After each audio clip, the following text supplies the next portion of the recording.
Bitku su obeležili brutalnost i nebriga za civilne žrtve sa obe strane. Bitka se sastojala iz nemačke opsade ruskog grada Staljingrada, današnjeg Volgograda. Prvi veliki poraz sila osovina, od kog se nisu oporavili, doživjeli su u bitci za Staljingrad. Za Sovjete bitka je značila početak oslobođenja i put ka konačnoj pobedi. Nemačka vojska koja je 22. juna 1941. godine napala Sovjetski savez bila je do tada najmodernija i najopremljenija vojska na svetu. Zapovednik je bio Friedrich Paulus. Hitler nije imao stvarni razlog da osvoji Staljingrad.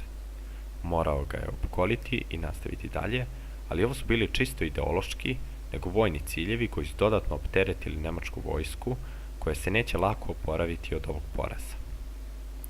Šesta armija je brojala 300.000 vojnika u trenutku napada na Staljingrad. Paulus je znao u kojoj situaciji nalazi šesta armija i da ona nije jaka kao što je Hitler predviđao da jeste.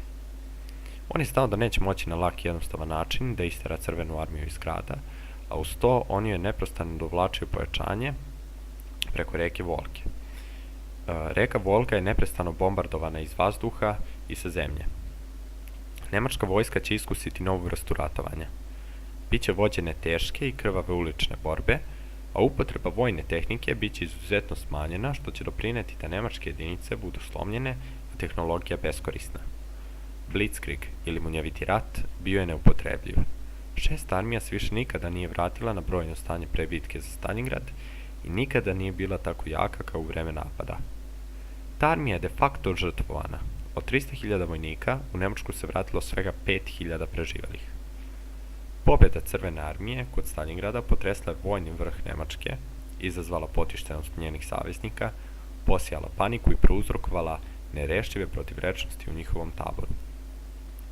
U želji da se spasu od predstojeće katastrofe, vlasti Italije, Rumunije, Mađarske i Finske počele su da traže povod za istupanje iz rata i ignorisali su Hitlerova naređenja o upućivanju trupa na sovjetsko-nemački front.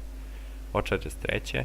Crvenoj armiji se ne predaju samo pojedini vojnici i oficiri, nego čitavi odredi jedinice rumunske, mađarske, italijanske i finske vojske.